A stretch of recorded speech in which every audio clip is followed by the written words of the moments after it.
ससुराल गेंदा फूल। बेटी, क्या हुआ लड़की का? शादी करेगा कि नहीं? मेरा माथा तो सोच सोच कर फटे जा रहा है। अरे मम्मी, रोज वही सवाल। हो जाएगी शादी मेरी। अब बेचारा वो भी क्या करे, उसकी माँ शादी के लिए मानने को तैयार ही नहीं है। वो अपनी माँ के हाँ का इंतजार कर रहा है।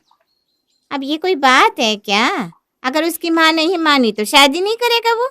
जब इतने लफड़े हैं तो दूसरे को लटका कर ना रखे कम से कम। लेकिन अब कर ही क्या सकते हैं मम्मी। मैं दिमाग नहीं लगाती, जो मेरी तकदीर में होगा वो होगा। ये सब क्या है? हम तेरे लिए अच्छा लड़का देखते हैं और तेरी शादी करवा देते हैं। पड़ा रहेगा अपनी माँ के आंचल से बंधा वो। उसे भी तो समझना अब जरूरी है। अजय के अलावा मैं किसी और से शादी नहीं करूंगी। अब जो हरी इच्छा। शिखा अजय को कॉल करती है और विमला से हुई सारी बातें उसे बताती है। तुम टेंशन ना लो, माँ को मैं किसी भी तरह मना लूंगा और इस लगन में मैं तुमसे शादी कर लूंगा। हाँ, अब तुम क्या करोगे देख लो। अगर इस लगन में माँ नहीं मानी तो मैं तुम्हारी जिंदगी से हमेशा के लिए चली जाऊंगी। यार, तुम्हें मैं जाने दूंगा तब ना, सब सही हो जाएगा। इतने दिन बर्दाश्त कर लिया तुमने, थोड़े दिन और कर लो। मुझे नहीं लगता हम साथ हो पाएंगे। अब तो मैंने सब छोड़ दिया है भगवान के ऊपर। जो होना होगा वो होगा। शिखा की ऐसी दबी आवाज सुनकर अजय उसी वक्त अपनी माँ संजना के पास जाता है। मम्मी, तुम क्या कह रही हो? किस बारे में बात कर रहा है तू? किस बारे में क्या? मैं शिखा की बात कर रहा हूँ। मैं उससे प्यार करता हूँ और उसी से शादी भी करूंगा। अब तक मैं आपसे पूछ रहा था, अब मैं पूछूंगा भी नहीं। ये आखिरी बार है जो मैं आपके पास आया हूँ। अब मैं सीधे कोर्ट मैरिज करके उसे लेकर सबसे दूर चला जाऊंगा। एक लड़की तेरे लिए इतनी जरूरी हो गई कि तू रोज उसके लिए हमसे किचकिच करता है? जरूर कुछ खिलाया है उस चुड़ैल ने मेरे बच्चे को, वरना ये कभी ऐसा नहीं था। संजना रो रो कर अपनी बहन को फोन करती है और उससे कहती है, देख रही हो दीदी, लड़का हाथ से निकल गया है। एक लड़की के चक्कर में अपनी माँ को इतना सुना रहा है। दीदी, कोई है जिससे झाड़ा दिलवा सकूं? आज तक मेरे बेटे ने मुझसे कुछ नहीं कहा था, आज इस लड़के के चक्कर में मुझे क्या क्या सुना रहा है। जरूर कुछ खिला पिला दिए है मेरे लड़के को। हाँ, एक पंडित जी तो है जो फोन से झाड़ा देते हैं। मैं तुझे उसका नंबर देती हूँ। हाँ हाँ दीदी, जल्दी से भेजो, वरना वो डायन मेरे बेटे को अपना बनाकर मुझसे दूर ले जाएगी। संजना तुरंत पंडित को फोन करने लगती है। तभी अजय संजना से फोन लेकर काट देता है। मम्मी, ये सब बहुत गलत कर रही हो तुम। अब बस, पानी मेरे सिर के ऊपर से चला गया है। अब मैं हमेशा के लिए घर छोड़कर जा रहा हूँ। जब बेटा ही नहीं रहेगा तो झाड़ा किसको दिलवाओगी? फिर फोन करके सबको चुगली करती रहना। अजय घर छोड़कर जाने लगता है। बेटे को इस तरह जाता देख संजना कहती है, ठीक है, कर ले जिससे शादी करनी है। तेरी पत्नी रहेगी वो, लेकिन अपनी बहू मैं उसे कभी मन से नहीं मानूंगी। संजना बेमन से ही शिखा और अजय की शादी के लिए मान जाती है। शादी बहुत ही सिंपल और मंदिर में ही पूरी हो जाती है। अजय और शिखा इस बात से खुश होते हैं कि कम से कम वो दोनों एक दूसरे के हो तो गए। विदाई के बाद शिखा अजय के साथ घर आती है। संजना गृह प्रवेश के समय ही स्वागत की जगह शिखा को ताना देते हुए कहती है, अब इसका क्या गृह प्रवेश, आने से पहले ही मेरे बेटे पर कब्जा कर ली। आ जा वैसे ही। तभी संजना की बहन आरती की थाली लेकर आती है और संजना से कहती है, ये क्या बोल रही हो? आरती करो बहू की। बहू, कुमकुम की थाली में पैर रखकर घर में आ जाओ। अब जैसे भी हो, बहू बनकर जब आ गई है तो इसी इज्जत से घर में लेकर आओ। संजना मुंह बनाती हुई शिखा की आरती करती है और वहां से चली जाती है। शिखा घर में आती है। सब अपने अपने कमरे में जा चुके होते हैं। शिखा की आंखों से आंसू बहने लगते हैं। अजय, हर लड़की चाहती है कि उसके ससुराल में इसका स्वागत बड़े ही धूमधाम से हो। धूमधाम तो छोड़ो, यहाँ कोई मुझे एक नज़र देखना तक नहीं चाहता। तभी अजय की चचेरी बहन प्रियंका निकल कर आती है और उसे कहती है, भाभी, तुम दुख क्यों मानती हो? इस घर में लव मैरिज करना पाप है। अजय की जिद के कारण शादी हो गई है, वरना ये लोग शादी भी नहीं होने देते। आप अपनी पूरी कोशिश करो ताकि सबके दिल को जीत सको और सबको ये पता चल सके कि लव मैरिज वाली बहू भी घर को जोड़े रख सकती है। दीदी, मैं अपनी पूरी कोशिश कर रही हूँ और करूँगी भी, ताकि मम्मी और बाकी सब मुझे ज़बरदस्ती नहीं मन से अपना ले। शिखा और अजय अपने कमरे में चले जाते हैं। अजय शिखा के हाथ को अपने हाथों में लेकर कहता है, तुम इस घर में किसी की बातों पर ध्यान मत देना। जब मैं तुम्हारे साथ हूं तो तुम्हें किसी के बारे में ज्यादा सोचने की कोई जरूरत नहीं है। मुझे पता है तुम मेरे साथ हो और हमेशा साथ रहोगे। चलो सो जाओ, अब ज्यादा सोचने की जरूरत नहीं है। शिखा और अजय सो जाते हैं। अगले दिन शिखा उठने के साथ ही नहा धोकर साड़ी पहनकर रसोई में जाने लगती है। तभी तमतमाती हुई संजना कहती है, उठकर सीधा रसोई में चल दी। दहेज तो मायके से लाई नहीं, संस्कार भी वहीं छोड़ कर आई हो क्या? तभी एक पड़ोसन वहां आती है। क्या हुआ संजना बहन, सुबह सुबह इतना मूड क्यों खराब किए बैठी हो? अरे अब क्या कहूँ, आजकल की बहुओं को अब ये भी सिखाना होगा कि सुबह उठते ही सास ससुर के पैर छुए जाते हैं। शिखा ये सुनते ही संजना के पैर छूती है और संजना उसे आशीर्वाद देने की जगह झड़क कर कहती है, अरे रहने दे, ये झूठे ड्रामे मत कर। अब प्रेम विवाह करके आई है तो कैसी होगी, अब तू ही आदत डाल ले इसकी। तभी वहां शिखा का देवर अमित आता है और उसे छेड़ते हुए कहता है, भाभी बस मम्मी के ही पैर छूओगी, मेरे नहीं। अच्छा तो आपकी भी छू लूंगी, मुझे कोई ऐतराज नहीं है। शिखा और अमित दोनों हंसने लगते हैं। फिर शिखा रसोई में चली जाती है और नाश्ता बनाने लगती है। नाश्ते में अजय की मन पसंदीदा लिट्टी चोखा बना देती हूँ, देवर जी को भी पसंद है। शिखा बड़ी मेहनत से बहुत देर तक लिट्टी चोखा और साथ में बैंगन का भरता और टमाटर की चटनी बनाती है। भूख के मारे श्रेया आवाज देकर कहती है, भाभी कुछ दे भी दो खाने, वरना जान बाहर निकल जाएगी। दीदी बस हो ही गया, लगा रही हूँ नाश्ता। शिखा नाश्ता लगाती है और सबको परोसती है। लिट्टी चोखा देखकर अमित और श्रेया कहते हैं, भाभी कभी हमारी पसंद का भी कुछ बना दिया करो। अरे गधा, भाभी ने भैया की पसंद का बनाया है। अच्छा ऐसा क्या?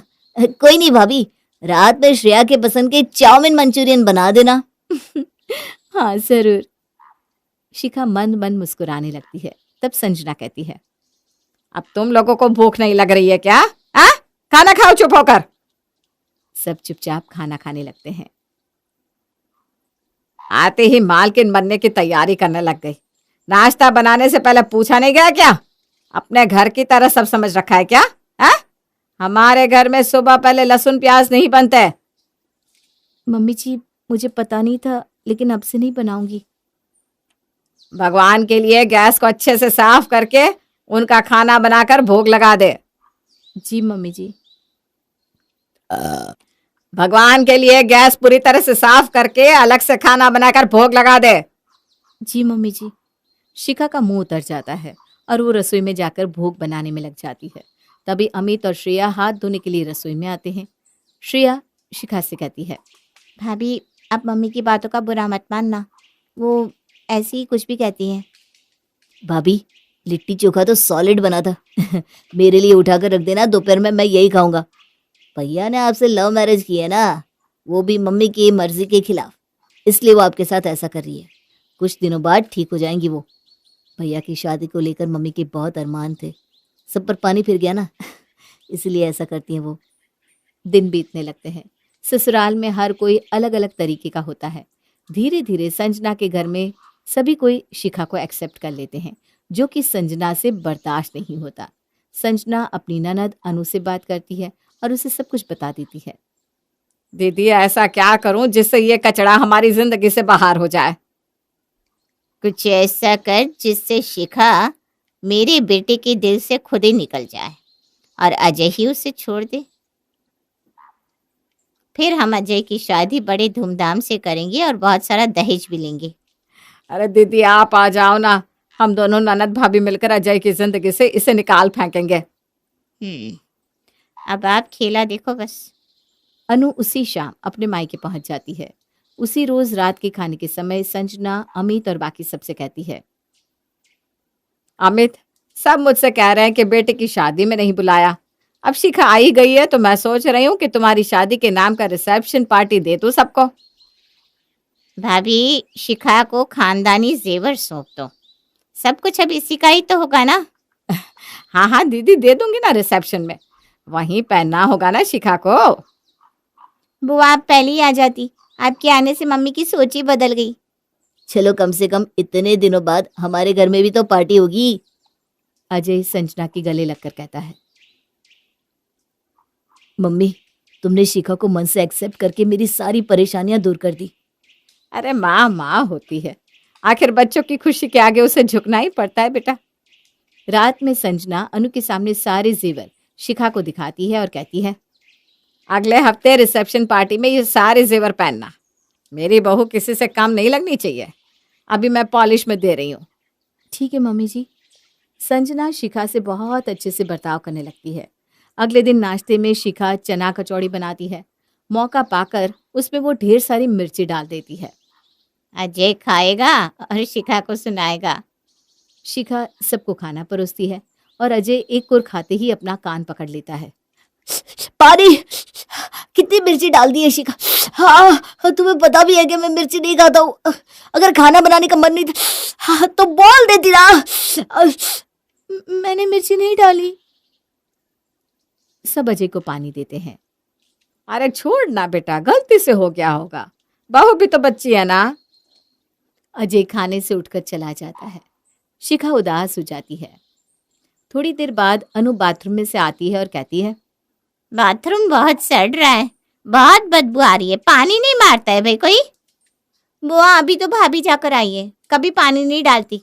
लेकिन छोटी अगर मैं कुछ कहूंगी तो सब कहेंगे छोटा मुंह बड़ी बात।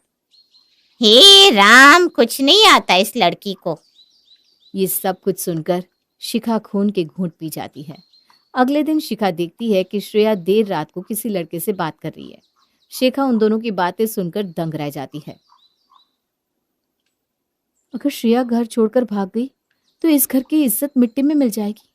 मुझे ये बात अजय को बतानी होगी। शिखा अजय को उसी वक्त जाकर सब कुछ बता देती है। कल मैं ऑफिस नहीं जाऊंगा और श्रेया पर नजर रखूंगा। लेकिन वो ऐसा कैसे कर सकती है? हमें बता देती, हम करवा देते उसकी शादी। जब उसे लगा होगा कि अगर हमारी शादी में इतने लफड़े किए मम्मी जी ने तो उसकी शादी तो वो होने ही नहीं देंगी। अरे पर हम तो थे ना। खैर छोड़ो, कल देखता हूं मैं। अगले दिन अजय सुबह से ही श्रेया पर नजर रखता है। जैसे ही वो देखता है कि उसके घर के बाहर कोई गाड़ी आकर रुकी है, वो श्रेया के निकलने से पहले ही बाहर निकलकर छुप जाता है। जैसे ही श्रेया उस लड़के से गले मिलकर गाड़ी में बैठती है कि अजय निकलकर श्रेया का हाथ पकड़ लेता है और उसे जोर का थप्पड़ मारकर घर ले आता है और सबके सामने उस पर चिल्लाने लगता है। अरे हुआ क्या है अजय, तो इसे क्यों मार रहा है? भैया हुआ क्या है, बोलोगे कुछ? अरे क्या बोलूं, देखो इसकी हरकतें। जेवर और इतने पैसे लेकर किसी के साथ भाग रही थी। अब भाई प्रेम विवाह करेगा तो बहन खुद ही ये सब करेगी। अब समझ में आया तुझे तेरी माँ क्यों प्रेम विवाह के लिए मना कर रही थी। वो आपने ठीक कहा भैया, आपने खुद किया तो ठीक और मैंने किया तो गलत। तुझे भागने की क्या जरूरत थी? हम करवा देते ना तेरी शादी। रहने दो भैया, तुम बेटे हो इस घर के, इसलिए तुम्हारी शादी हो गई। ये अपने भैया से कैसे बात कर रही हो तुम? आप तो अपना मुंह बंद ही रखो, ये सब आपका ही किया धरा है। अजय, शिखा, तुम दोनों अपने कमरे में जाओ, मैं श्रेया से बात करती हूँ। अजय और शिखा अपने कमरे में चले जाते हैं। अजय गुस्से से लाल होता है और शिखा से कहता है, इस लड़की से तुम्हें बात करने की कोई जरूरत नहीं है, बहुत बदतमीज हो गई ये। आप अपना दिमाग शांत रखिए ना। इधर श्रेया गुस्से में कहती है, भाभी अब तो आप आ गई। जिस तरह आपके कारण मैं अपने प्यार से नहीं मिल पाई, अब आपको भी मैं यहाँ रहने नहीं दूंगी। आपके रिसेप्शन के दिन ही आपको इस घर से निकलना होगा। अमित और अजय रिसेप्शन की तैयारी में लगे थे। एक दिन अमित थका था और कहता है, भाभी एक कप चाय तो देना। जी भैया। शिखा चाय बनाकर अमित को देती है, लेकिन गलती से पूरी चाय अमित के पैंट पर गिर जाती है। अमित चिल्लाते हुए कहता है, हाथ जला दिया भाभी। आपको दिखाई नहीं देता है क्या? गजब करती हो। पता नहीं भैया ने आपसे शादी कैसे कर ली। शिखा की आंखें छलक पड़ती हैं। वो अपने कमरे में जाकर बहुत जोर जोर से रोती हुई अपनी माँ को फोन करके उसे सब कुछ बताती है। मेरे साथ ऐसा क्यों हो रहा है? मैं चाहकर भी किसी को खुश नहीं कर पा रही हूँ। सब हर बात के लिए मुझे ही दोषी बताते हैं। बेटा ससुराल बसाना इतना आसान नहीं है, बहुत कुछ झेलना पड़ता है। ससुराल के बारे में ऐसे ही नहीं कहा गया, ससुराल गेंदा फूल। सास गाली देवे देवर जी समझा देवे, ससुराल गेंदा फूल। है ना बेटा? दोनों माँ बेटी हंस पड़ती है। फिर अमित आकर शिखा से माफी मांगता है। भाभी, मैं बहुत थका हुआ था तो गुस्से में कुछ निकल गया, मुझे माफ कर देना। कोई बात नहीं देवर जी। थोड़ी देर बाद संजना खानदानी जेवर पॉलिश से लेकर आती है और अनु के सामने ही अपनी अलमीरा में रख देती है। रिसेप्शन वाले दिन कुछ बड़ा करना है, तभी ये मछली हमारे घर से निकलेगी। हाँ दीदी, कुछ करिए जल्दी, वरना अगर बच्चा हो गया तो हम तो गए काम से। इधर मौका पाकर श्रेया संजना के कमरे से जेवर चुराकर शिखा की अलमारी में रख देती है। रात को जब संजना अपनी अलमारी में जेवर नहीं देखती तो वो घबरा कर कहती है, जेवर शाम को लाई दीदी और चोरी भी हो गए। खानदानी जेवर किसने चुरा लिए? पुलिस में कंप्लेन करो अजय, 15 लाख के जेवर घर से चोरी हो गए हैं। हाँ भैया, तुरंत कॉल करो पुलिस को। अमित पुलिस को कॉल करने लगता है। तभी उसे रोकते हुए श्रेया कहती है, मुझे लग रहा है कि जेवर हो ना हो भाभी ने चुराए होंगे। उनके कमरे की तलाशी लो ना। घर में ही निकल गए जेवर तो हमारी तो नाक जाएगी अगर पुलिस आएगी तो। मैंने नहीं चुराया मम्मी जी, मैं सच कह रही हूँ। नहीं भाई, इस लड़की पर कोई भरोसा नहीं है। चेकिंग करो इसके कमरे की। बहू, जब तूने कुछ किया ही नहीं है तो अपने कमरे की चेकिंग करवाने में तुझे दिक्कत क्या है? सब शिखा के कमरे की तलाशी लेते हैं और उसकी अलमारी में से जेवर निकल जाते हैं। जेवर देखकर सबके होश उड़ जाते हैं और श्रेया कहती है, देख लिया मम्मी, मैंने सच कहा था ना। चोरने कहीं के, जब मैं तुम्हें ही जेवर दे रही थी तो तूने चुराए क्यों? इस लड़की को घर में रखना खतरे से खाली नहीं है। इसे इसके मायके वापस भेज दो। शिखा फूट फूट कर रोने लगती है। सब मिलकर शिखा को घर से बाहर निकालने लगते हैं। तभी अजय शिखा का हाथ पकड़कर अपनी ओर करके कहता है, शिखा, अपना सामान बांधो, हम यहाँ नहीं रहेंगे। मम्मी, मुझे आप सबको अपना कहने में शर्म आ रही है। मुझे पता है आप लोग शिखा को अपनाने का झूठा ड्रामा कर रहे थे। श्रेया ने जेवर रखे थे शिखा की अलमारी में। आप और बुआ मिलकर शिखा को घर से निकालने के लिए चाल पे चाल चल रही है। अब आपकी ये चाल आप पर ही भारी पड़ गई। शिखा के साथ आपका बेटा भी हमेशा के लिए जा रहा है। शिखा और अजय घर से चले जाते हैं और अमित भी उन दोनों के साथ चला जाता है और संजना मुंह देखती रह जाती है।